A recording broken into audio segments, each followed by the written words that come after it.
नमस्कार नवरात्रि के 5वें दिन होती है माँ स्कंद माता का पूजन। जानिए पूजन विधि और कथा। हम आगे बढ़े इसके पहले हमारे इस YouTube चैनल को सब्सक्राइब ज़रूर करें और आपके लिए पूरे 9 दिनों की व्रत कथा का लिंक डिस्क्रिप्शन में दिया गया है। नवरात्रि के 5वें दिन नवदुर्गा के 5वें स्वरूप माँ स्कंद माता की पूजा की जाती है। माँ स्कंद माता की आराधना करने से मूर्ख व्यक्ति भी ज्ञानी हो जाता है। माँ स्कंद माता सांसारिक जीवों में नव चेतना का निर्माण करने वाली माता है। स्कंद कुमार कार्तिकेय की माता होने के कारण इनका नाम स्कंद माता पड़ा। शास्त्रों में बताया गया है कि माँ स्कंद माता की आराधना करने से भक्तों की सभी इच्छाएं पूर्ण होती हैं। देवी स्कंद माता सूर्यमंडल की अधिष्ठात्री देवी हैं। इसी कारण जो साधक इनकी भक्ति करता है वह भी अलौकिक तेज और कांतिमय से पूर्ण हो जाता है। देवी की भक्ति करने से जीवन में आने वाली सभी कठिनाइयों का नाश हो जाता है और साधक भवसागर को पार कर जाता है।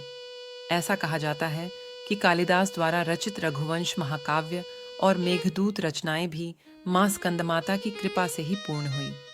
स्कंदमाता की पूजा से शत्रुओं और कठिन परिस्थितियों को दूर किया जा सकता है और निःसंतान दंपतियों को संतान सुख प्राप्त होता है।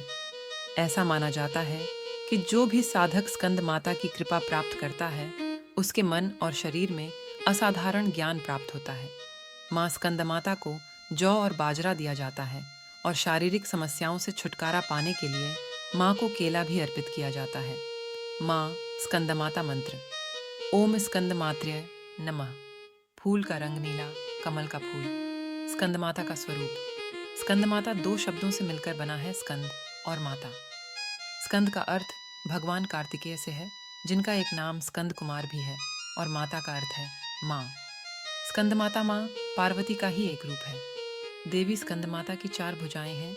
एक हाथ में यह स्कंद कुमार कार्तिकेय को गोद में पकड़े हुए हैं। दूसरी और तीसरी भुजा में कमल का पुष्प धारण किए हुए हैं और चौथी भुजा में माता वर मुद्रा में है। माँ स्कंद माता का वाहन शेर है और यह कमल के आसन पर भी विराजमान रहती है, इसलिए इनका दूसरा नाम पद्मासना भी है।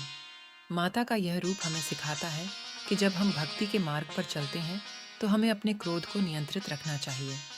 माँ स्कंद माता की भक्ति करने से और इनकी कथा सुनने या पढ़ने से संतान सुख और सुख संपत्ति प्राप्त होती है। माँ को नीला रंग बेहद पसंद है, तो इस दिन माँ का आसन भी नीले रंग का होना चाहिए और उन्हें वस्त्र भी नीले रंग का ही अर्पित करें। माँ को प्रसाद के रूप में केसर की खीर का भोग लगाना अत्यंत शुभ होता है। अब स्कंद माता की कथा।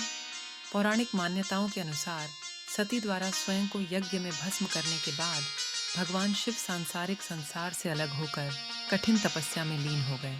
उसी समय देवतागण ताडकासुर नमक असुर के अत्याचारों से कष्ट भोग रहे थे। ताडकासुर को यह वरदान था कि वह केवल शिवपुत्र के हाथों ही मारा जा सकता था।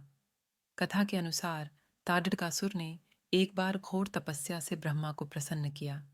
उसने ब्रह्मा जी से अमर होने का वरदान मांगा, किंतु ब्रह्मा जी ने कहा कि इस पृथ्वी पर जिसका भी जन्म हुआ है उसका मरना तय है। इस पृथ्वी पर कोई भी जीव अमर नहीं है। तब उसने ब्रह्मा जी से वरदान मांगा कि इस धरती पर कोई भी उसे मार नहीं सकता, केवल शिव की संतान ही उसका वध करेगी।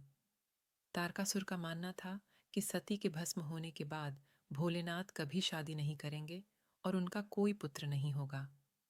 सभी देवताओं की ओर से महर्षि नारद पार्वती जी के पास जाते हैं और उनसे तपस्या करके भगवान शिव को पति के रूप में प्राप्त करने के लिए आग्रह करते हैं। हजारों सालों की तपस्या के बाद भगवान शिव माता पार्वती से विवाह करते हैं। भगवान शिव और पार्वती की ऊर्जा मिलकर एक अत्यंत ज्वलनशील बीज को पैदा करते हैं और भगवान कार्तिकेय का जन्म होता है। वह बड़े होकर सुंदर, बुद्धिमान और शक्तिशाली कुमार बने। ब्रह्मा जी से शिक्षा प्राप्त करने के बाद देवताओं के सेनापति के रूप में सभी देवताओं ने उन्हें आशीर्वाद प्रदान किया और ताडकासुर के खिलाफ युद्ध के लिए विशेष हथियार प्रदान किए। देवी स्कंदमाता ने ही कार्तिकेय को युद्ध के लिए प्रशिक्षित किया। भगवान कार्तिकेय ने एक भयंकर युद्ध में ताडकासुर को मार डाला। इस प्रकार माँ स्कंदमाता को स्कंद कुमार यानी कार्तिकेय की माता के रूप में पूजा जाता है। स्कंद माता की पूजा करने से भगवान कार्तिकेय की पूजा अपने आप ही हो जाती है, क्योंकि वे अपनी माता की गोद में विराजे हैं। देवी स्कंदमाता की पूजा विधि। जो भी व्यक्ति संतान सुख से वंचित है, उन्हें स्कंदमाता की आराधना अवश्य करनी चाहिए। नवरात्रि के 5वें दिन नियम अनुसार सुबह जल्दी उठकर स्नानादि करने के बाद देवी स्कंदमाता का स्मरण करें और व्रत लेने का संकल्प करें।